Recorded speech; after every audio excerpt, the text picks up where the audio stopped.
this Tuesday, 29th of March. I'm John Eaves, Vice Chair of this committee.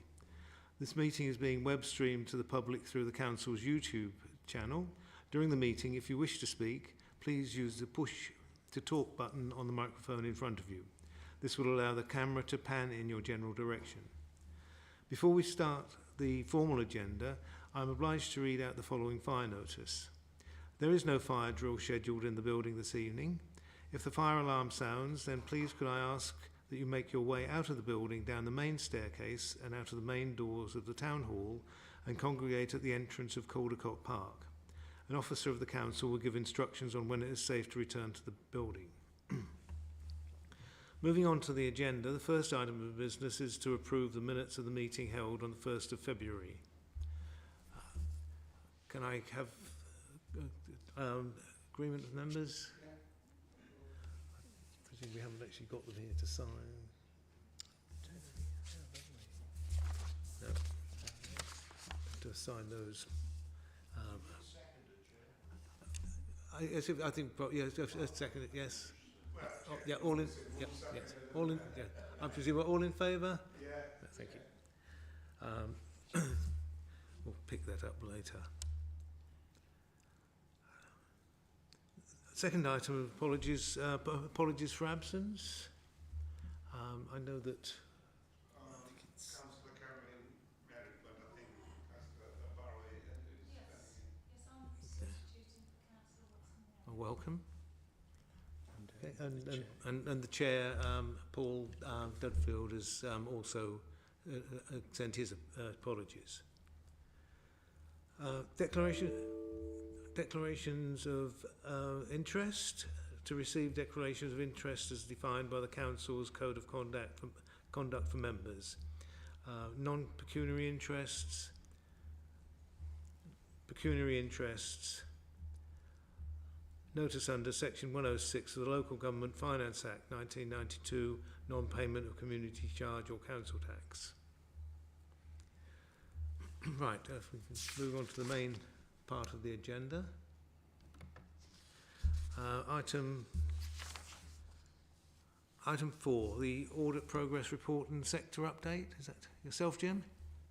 Thank you, Chair. Evening all. So yeah, tonight we've brought along our usual audit progress report and sector update. The sector update includes some more recent developments in the local government sector and is for members' information. And the progress report will update members on our progress in delivering our responsibilities as the statutory external auditor of the council. So I'll just pick up on some salient points from the report, if that's okay. It starts on page number 7.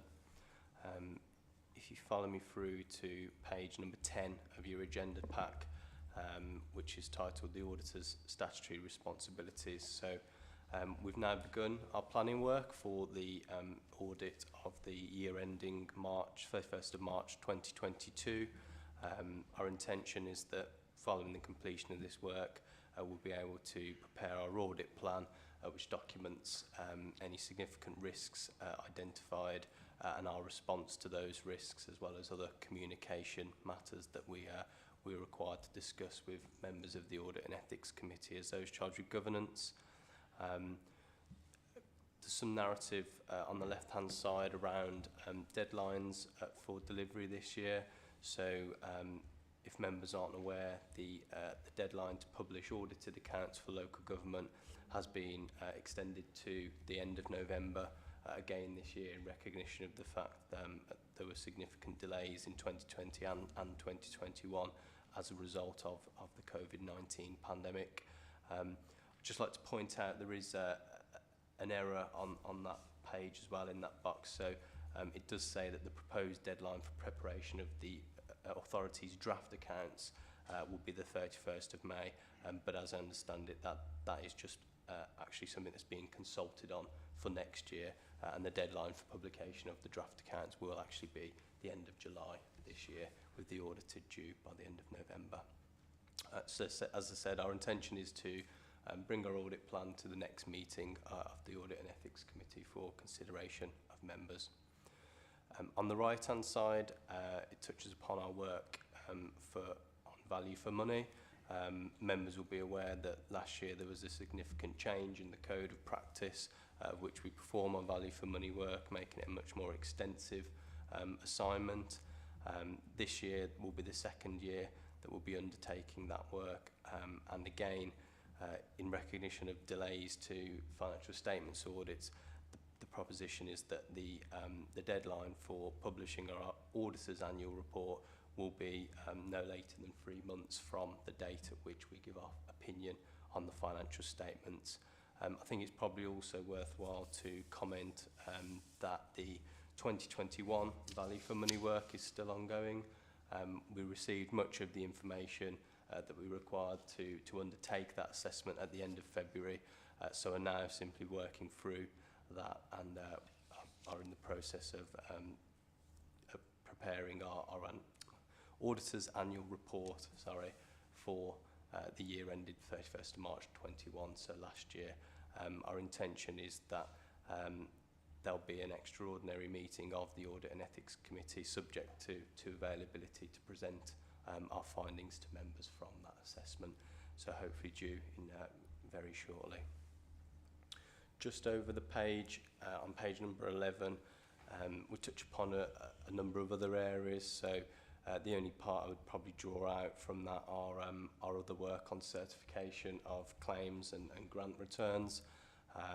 So earlier this year in February we signed off on the Council's 2021 pooling of housing capital receipts return, and our work on the 2021 housing benefits return is almost now at a point of completion. The authority applied to the DWP for an extension to the 31st of March, and from an update with my colleague today, I understand that work is now substantially complete, with the intention of being able to sign off in the coming days.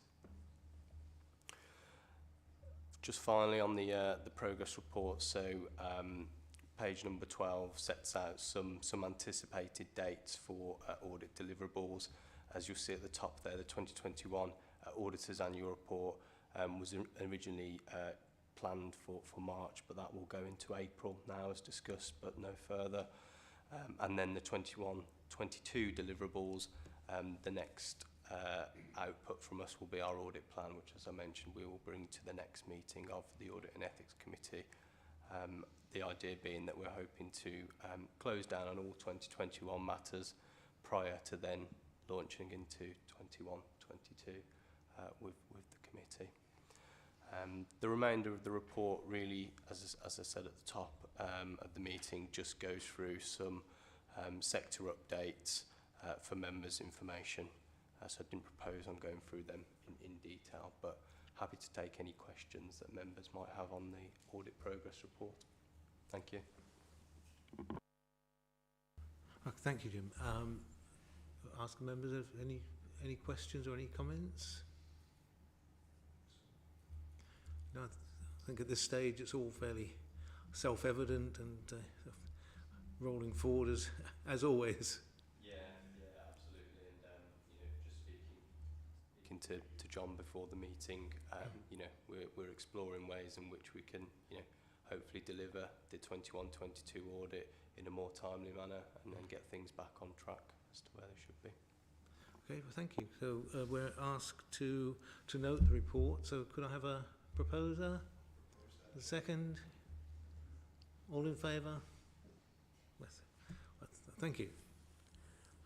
Do you want to stay for the? That's fine, no problem.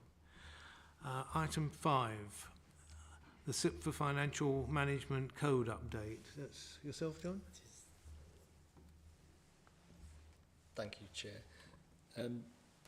So the recommendation in this report is to bear with me a second.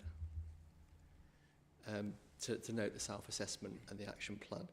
So for a bit of background for the committee, the SIP for Financial Management Code was launched live from the 1st of April 21 and has 6 underlying principles which include leadership, accountability, transparency, standards assurance and sustainability, and within that there are 17 standards.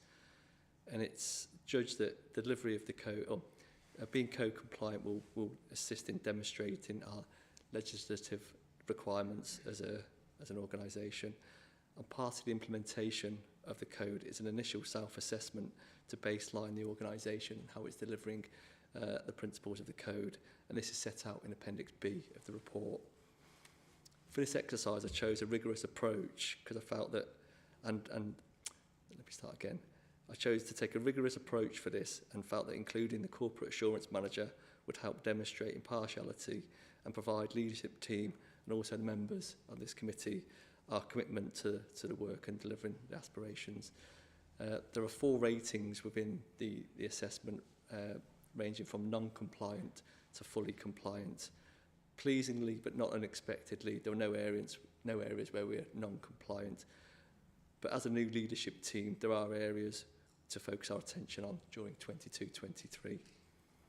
I propose that this action plan forms part of the annual governance statement, and also towards the end of the 22-23 financial year, we'll provide an update report to the committee demonstrating the progress made against delivering the action plan as part of Appendix B. And I'll just open the floor there for any questions anyone might have. Do members have any questions on this or comments? I've just got a very simple question. Can you tell me what the Nolan principles are? I've not heard of those before. I have, there's 7 principles of public life, isn't there? Yes, what do you want to... Just wondered what Nolan principles were. Compliance with Nolan principles. Shall I give you a written update separately outside this meeting? That'll be fine. Yeah, Thank okay. you.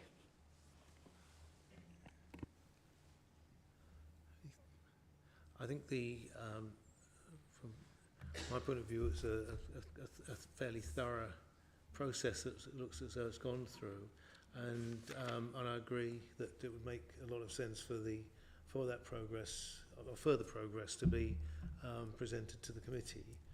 It gives us a chance to see how the authority is moving forward in sort of getting to the full compliance. Overall, I think it's a very useful document. Any other point? Ish? Yeah, just no. There's nothing criticism about the report. It's a good report. At least we have a base to work from. When it says in the yellow, working towards compliant, is there a time scale to any of this, or John? Yeah. So what I'm doing with Chris and the leadership team is we'll put an action plan and we'll put a timeline to all this. So the idea would be that my aspiration would be that all of those things that are working towards compliance will be compliant where possible by the time we get to the end of 22-23. But I'll report to you with the timescales of that. And thanks, John. And if I can just come in on that, Councillor Mystery, the internal audit plan that will be, hopefully, members will approve later on this evening includes a piece of work on compliance with the SIPFA Financial Management Code and the extent to which the action plan has been implemented. So that will provide you with some further independent objective assurance that the Council's on the right track with this. Okay, well again, we're asked to note the self-assessment action plan. And if we could again have a proposer and a seconder. And again, if we're all happy to note the report, thank you. Moving on then to the internal audit progress update, Chris. Thank you, Chair. This report can be found at pages 47 through to 63 in your agenda packs and sets out the progress towards delivery of the internal audit plan for 2021-22. Also updates members on performance of the service and sets out one proposed audit deferral for approval by the committee tonight. Turning firstly to delivery of the current year plan, the progress is set out at Appendix A, and since the last progress report in December, and following the emergence of the Omicron variant, members will be aware that the government announced additional further grant schemes to support businesses, and that the council was required to administer those schemes and pay the grants in line with previous arrangements that were in place during the course of the pandemic. As a result, 2 members of the corporate assurance team were redeployed in January in order to administer the discretionary support grants. This impacted on resources at arguably our busiest time of the year for the service. So in order to mitigate the impacts of this and to ensure provision of an adequate internal audit opinion for the financial year, we commissioned TIAA in February to deliver 3 additional audits for us. At the time of reporting, these audits are in progress and they're expected to be completed by mid-May. There are also 2 audits still in progress which have been delivered by the in-house team. Outstanding work on those 2 audits is expected to be complete by around Easter, and as such the impact on our resources available to deliver the next year's audit plan will be minimal and in line with previous years. The 2 redeployed officers are now back working for the corporate assurance team, and I expect to present an annual internal audit report with no limitations in relation to scope or coverage for the year. As I mentioned, there is 1 proposed amendment to the internal audit plan, and that's for the deferral of the licensing audit back to September, and this is at the specific request of the service manager on the basis that fares and fees are currently going through a full review and that team capacity to support an audit is therefore limited at the moment. The service manager proposed the audit be completed in September, and that will then include testing to provide assurance that the new framework of fees and charges is being correctly applied. Finally, turning to performance, this shows a fairly stable picture for the service. However, I just draw members' attention to the improvement in the overall level of audit actions implemented from 92% last March up to 97% this March. 75% of the actions are implemented on time, 22% late, and the remaining 3%, which amounts to 6 actions, are overdue. None of these are regarded as high risk, 4 of them are medium risk, and the details are set out within the appendix. Finally, members are asked to note the report and to approve the 1 amendment to the internal audit plan, and as always, happy to take questions. Thank you. Thank you, Chris. Councillor Byrne? Yes, thank you, Chair. Chris, in the recent mini-budget by Chancellor Rishi, I think he increased the so-called Household Support Fund, and I'm not quite sure that's where we can help out families who are really... Is that happening within Rugby Borough Council, and if so, is that side of things being audited? I'm not 100% sure, Councillor, but what we do as a matter of course is that during the course of the year, things change. New systems. We did that last year with the various grants. We responded to that. Yeah. And where there are new things emerging that the council needs to respond to, that might involve new processes, new systems, that immediately means that the risk related to that is higher. And so at that point in time, we look again at our programme of work to ensure it's adding the highest value, and we do come forward with changes to the planned work during the course of the year. We'll look into what you've asked, and depending on what the council is doing, we'll look at whether we need to respond and include some additional work within the plan. Yes, I had no idea whether we're already doing it and whether increased amounts would be coming as a result of what I'm reading from the mini-budget of last week. So it'd be interesting to know on that. Thank you, Chris. Thank you, Chair. Thank you, Chair. I wasn't going to pick it up, but Andrew rightly has picked up about the fuel crisis that brought on the £150 and £200. Now, what's the council policy regarding, it will apply straight away the people who got direct debit. What is the provision that there are people I know who don't have bank accounts. There are people who don't have, in other words, direct debit.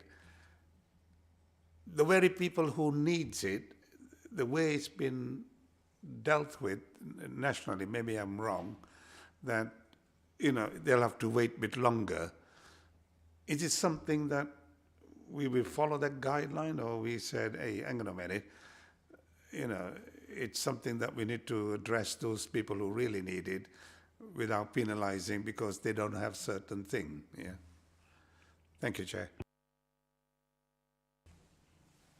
Thank you, Councillor. Just to come in on the council, £150. Yeah. So as we've said, yeah, those people that have got direct debits means we've already got the bank account details for that, and part of the government policy is that we need to carry out some post-pay or prepayment assurance before we can pay those pay that money out to those residents. So what most organisations around the country are doing are using the first direct debit payment to get some assurance that the bank account information matches what we've got on record, and what will happen is over the period of time those payments will be paid to those households once we've got that assurance from ourselves. As you've said, I think the broadly of the 38,000 householders that are eligible for the Band Aid D grant, we've got direct debit. We did have direct debit information for 28,000 of those, and we have done a bit of a campaign or a communication to try to get people to apply for a direct debit to make the whole process that little bit easier. The complication we've got is if we haven't got the bank account details, the risk of fraud and error is greatly increased, and there are some specific guidelines from central government that we need to follow to ensure that the right people get the right money, and the government and the local authority isn't exposed to any undue risk there. So we are having some conversations with a number of potential providers that can support us through that process. But yeah, it isn't quite as straightforward as paying. I think Martin Lewis on his money programme didn't necessarily help the sector, because he said everyone would get their money on the 1st of April. But for us as an organisation, it's 38,000 payments of £5.7 million. We haven't got the £5.7 million yet from the government, which doesn't help. And we are getting all our processes in place.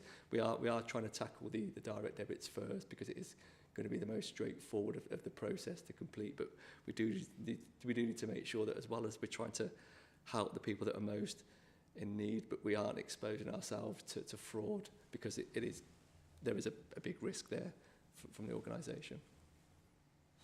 On that, we use reasons, I wouldn't say excuses, to, fraud and things, that really, we did it with the visa. I mean, we got terrorists coming in, etc. Irrelevant.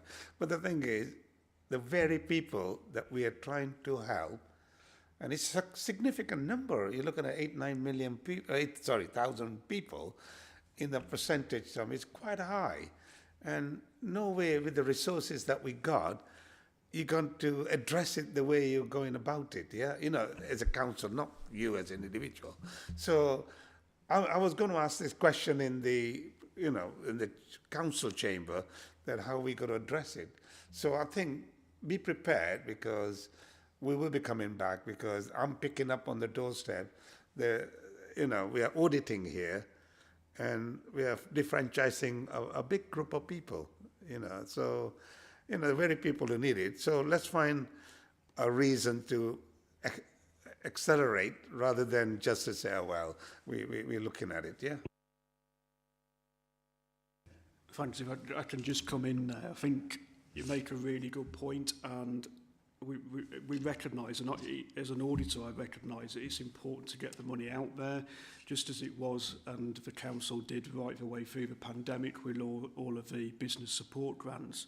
And what I can say is that myself and my team are already engaged in this, and what we will do is make sure that the checks and the balances are proportionate to a level of risk, but that work that assurance work is carried out in a way which doesn't unduly hold up the payments to the people who need it, as you say.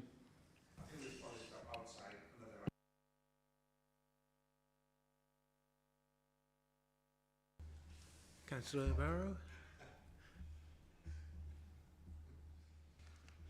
Thank you, Chair. Yes, it was just to support the proposed amendment. I am the chairman of the licensing committee, and I know for a fact that the work that has been done on the proposed fees has been a massive piece of work in collaboration with the licensing team.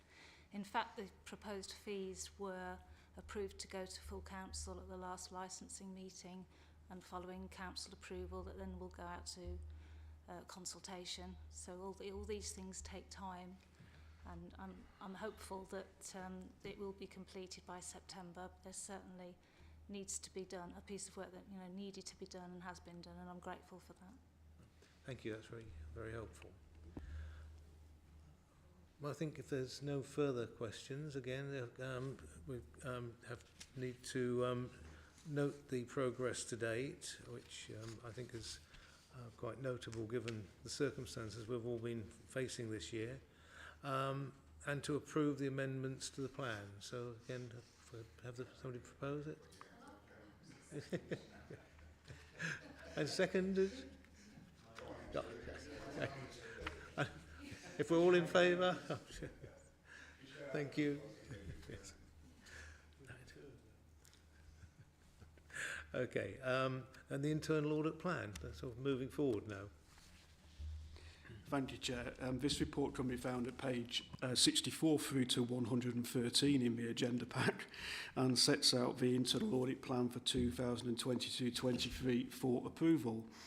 The plan was approved by the leadership team on the 21st of March, and we've used the same approach as in recent years and as approved by members at the last meeting on the 1st of February. We reviewed the long list of audits, we updated the risk assessments, and we refined that long list based on meetings that were held with each chief officer during February even, as well as with the executive director and the deputy executive director. We asked each chief officer what their concerns were and where they felt internal audit could add value. And following those meetings, a long list was refined and prioritised. The draft plan is set out at Appendix A, and that's a result of all of that work and covers a broad range of areas, including finance, IT, fraud risks, governance and ethics, corporate and strategic risks, and operational or service risks. All of those areas, as required by the public sector internal audit standards, have been covered. The total internal audit resource will be circa 428 days, and those calculations take into account management time, training and development, sickness estimate, annual leave, bank holidays, administration, and a small amount of time needed to finish the current year's plan. During the planning process, the governance arrangements for external and internal audit of the joint venture trading company's activities were discussed, and at this stage, internal and external auditors have not yet been appointed for the joint venture company. A member-led shareholders committee is in place with an independent chair and vice chair, and that committee will oversee the activities of the company, which will include governance matters. A business plan, I understand, has been presented in March, and the company is about to commence its activities. Arrangements were discussed with the property manager and a director from North yesterday, and North have confirmed that actually they're happy for myself and my team to undertake internal audit work as and when necessary on the joint venture. At this stage, there's no assurance work included in the proposed internal audit plan, but this will be kept under review, and it's likely that next year's plan will include some assurance work based around the business plan and the activities of the joint venture company. Furthermore, and for information, a tender exercise is currently in progress to appoint an external contractor to deliver the IT audits. The council will appoint the external contractor where necessary to also help deliver non-IT audits, and that helps to ensure the service is resilient and able to adapt to changing circumstances. The full long list at Appendix B includes the rationale for excluding and the previous assurance rating where audit work has recently been completed, and that enables members to see how the assurance picture looks for the council over the course of the last 5 years. And finally, it's proposed to continue with the existing arrangements for approving in-year changes to the plan. Members are asked to identify any additional work or amendments to the plan, and subject to that, to approve it. And I'm happy to take questions. Thank you. Going to pass it over to... My favourite topic, health and safety. We are 3 years down, and we're given assurance that we're going to put it right, and here we are, the rating back on high again. I don't know, Chris or John, whether we seriously, I know there are issues with staffing, people coming and going.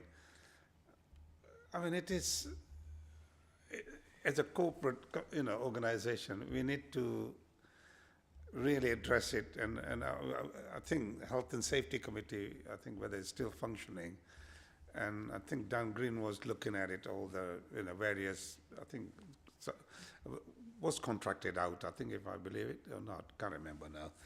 We had an external company who did the report for us at the time. So are we any nearer? Because it says included in the audit plan for next year, it says no. So where are we with the risk? You would have thought there would be some kind of plan in a timeline. Okay, thank you. I think the first thing to stress is that a risk rating of red for health and safety is almost at the level of inherent risk because of the nature of the subject matter, and if something goes wrong, the impact of that is immediately potentially very high. What I can say is that the actions that arose from the last follow-up audit review were assured have been implemented, and there's some additional health and safety assurance work that's being carried out at the moment, which will be reported at the next meeting and included within my annual report. And whilst you're quite right, it does say no to an inclusion in the 22-23 audit plan. Further down the list of audits is a piece of work around assurance that the statutory requirements for accommodation related to health and safety are being complied with. It's felt that because there's quite a lot of audit work has been carried out over the last few years related to health and safety, to allow a year for the new SHE health and safety system to be implemented. And that's the reason for then saying that in the following year we'd have another audit of the corporate health and safety management system of the council.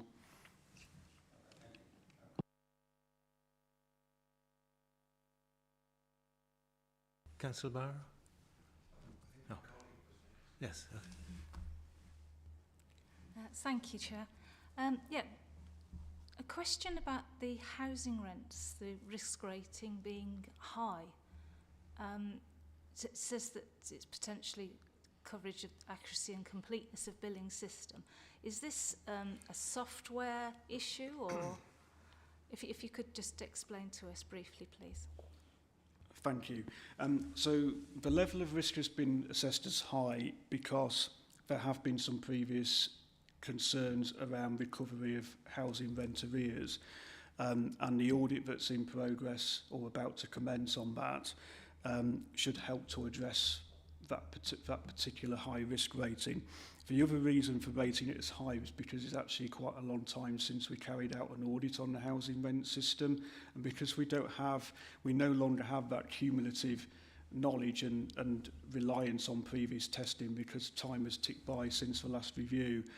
We've raised the risk rating. Hopefully what we'll do with what the audit will do is confirm that we can reduce that risk rating back down. So it's not, apart from the housing rent arrears situation, which we're aware of and we're also advised has been addressed through the rent sense system implementation, and the audit will hopefully confirm that. There aren't other specific concerns about the administration of housing rents. It's just that it's such a long time now since the last audit review was carried out.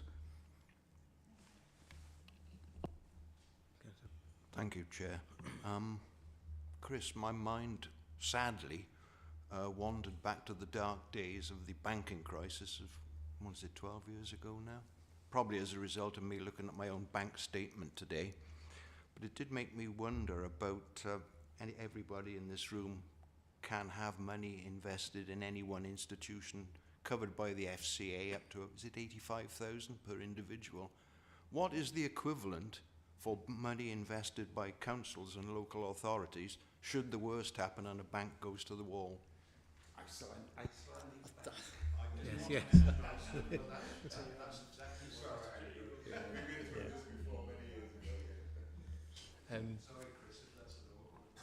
No, I think that's where our treasury management strategy comes into play, and we've got a list of counterparties that we will use and invest in, and depending on the level of risk, it depends on how much we are willing to invest for any period of time. But we as an organisation tend to use AAA rated organisations, which doesn't say they're risk free, but they are less risky than some of the other counterparties. So yeah, I think it's our treasury management strategy is our control mechanism there. I'm not aware there is an equivalent of the £85,000 for personal accounts. I think the expectation is we have strategies and we need to make sure we follow those. But like say Iceland is an example. But I was at a conference last week, and the feedback was that yes, there was a crisis, but nobody actually lost any money as a result of the Iceland issue. Do you know if you were that, Chris or Jim? Yes, one of my treasury management counterparts in London Borough said that, which was quite interesting, but doesn't mean we're going to be fast and loose with where we invest our money. Yeah. Yes, it's covered in the strategy, and just wanted to know where to invest safely. Yeah, and I think yeah, we also try to kind of spread our risk across a number of institutions as well. So yeah, I would suggest, and I can do a separate session for the committee if they feel it would be useful. So I can take you through some of the key parts of the treasury management strategy at a later session, just so you're all familiar as to what we do and how we do it.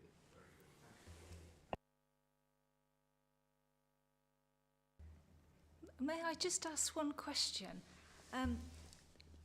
about the green bin payments that people are making at the moment? And there's been a lot of difficulty. Lots of people haven't been able to do it online, and they're having to call, and it's terrible pressures. But aside from that, I do remember being told some time ago that the council was hoping they would have the facility to keep bank details so that you could automatically renew. Has there been any progress on that? Obviously, that's a security issue, and I'm looking at the item that we have here about payment card security standards being a medium risk. If anyone could comment.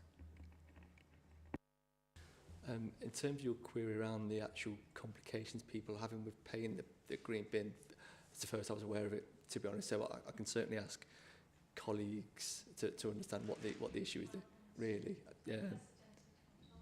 And that's interesting that I'll speak to Chris and the team as well. I'll do some investigations and I'll come back on that one.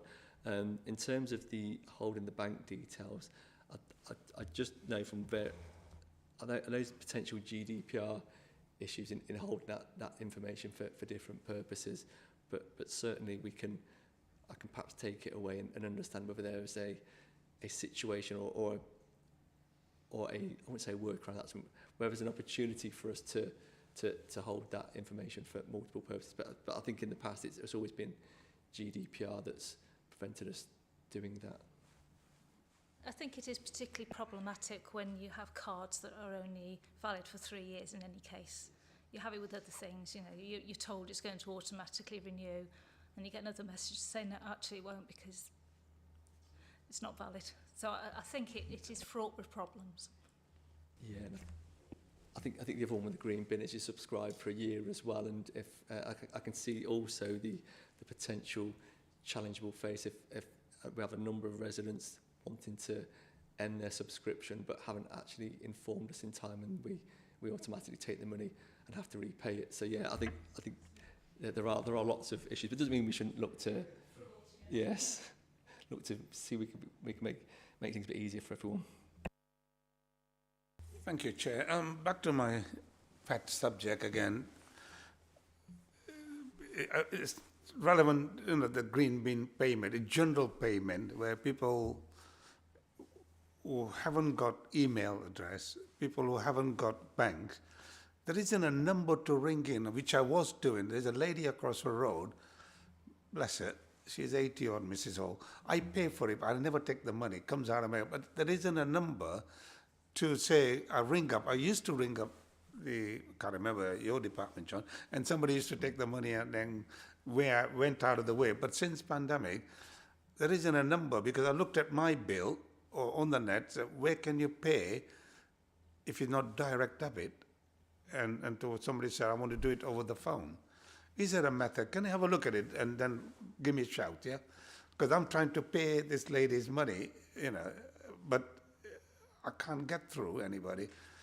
I normally do it, but I don't want to use my email and all the rest of it, yeah, if I can avoid it. So offline, John, give me a shout how to, please. Thank you.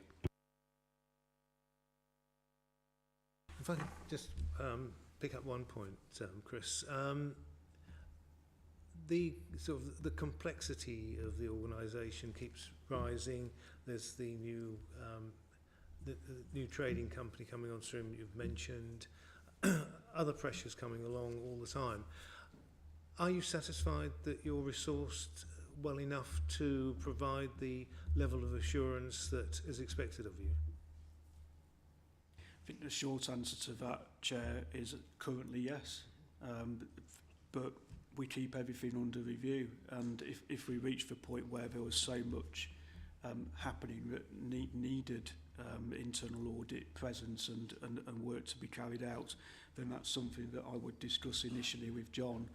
And I know that, for example, where in the last couple of years resource from my team has been taken or effectively redeployed to support the council in other areas, that John and Manny have both been very supportive of providing additional funding for us to backfill for that loss of resource.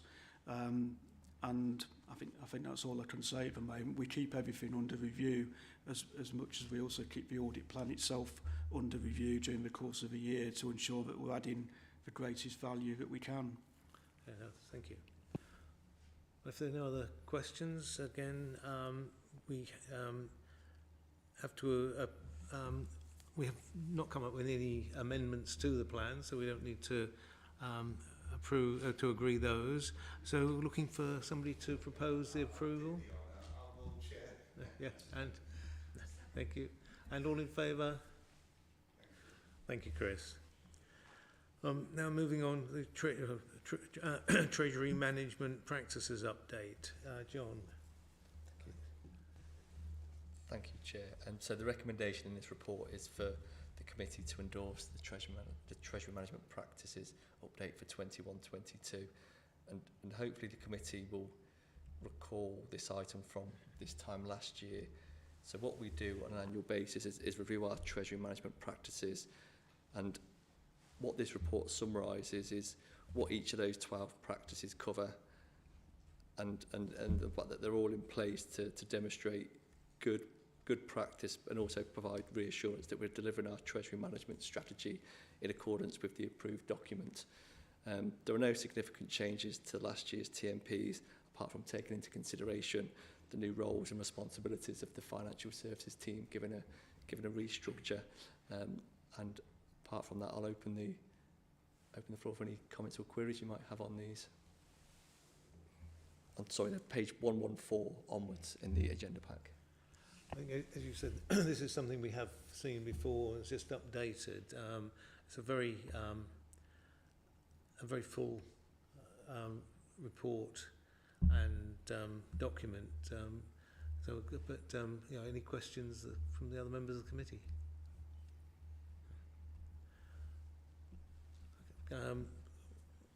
We have to endorse the update, which certainly I'm happy to proposed from the chair and to look for a seconder.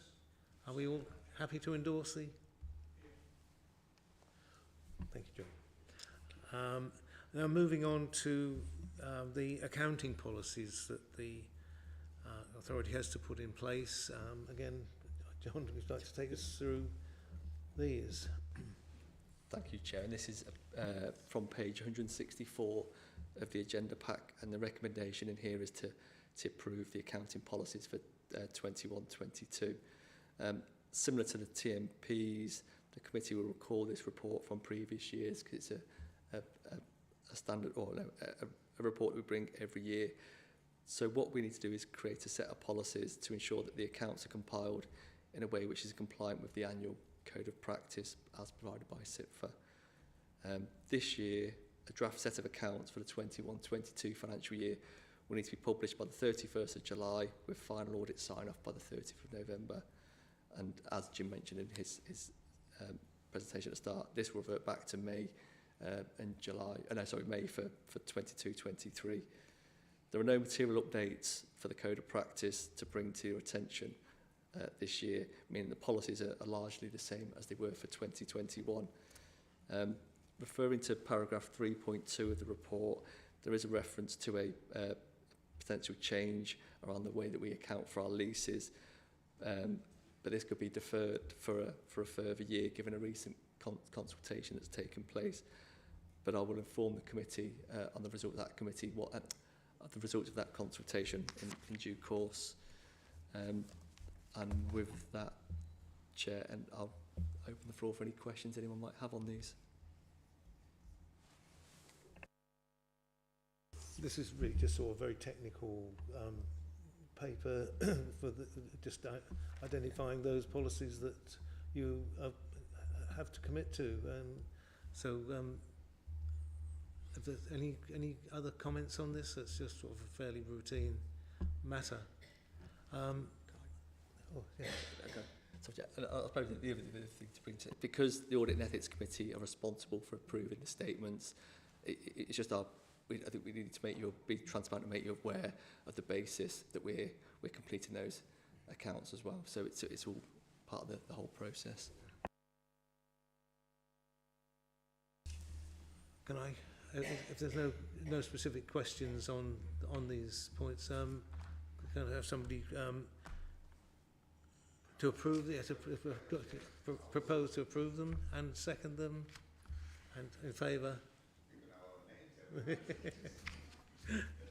Okay, thank you. And then the Homes for England Compliance Audit Report. Chris.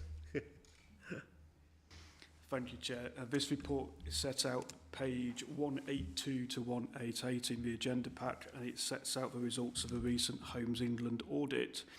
The audit was completed by Homes England to provide assurance that the council is operating in accordance with the terms and conditions attached to the grant funding received under the Shared Ownership and Affordable Homes programme for the Empty Home Scheme. The grant was part of a larger £450,000 bid for the acquisition of 10 homes on the open market. The report's been brought to the committee in order to meet the requirements of Homes England to certify that the results have been formally considered and acknowledged. The full report can be found at Appendix A, and it shows the council was rated as green and there were no breaches identified, and members are simply asked to consider and note the report. Thank you. Well, first of all, I think congratulations. It's nice to get a completely clean sheet. I don't know that there's much we can comment on it besides that. Yeah. It's not the most comprehensive report. No. But I'm happy to propose that we note that. Yes. And all in favour? Thank you.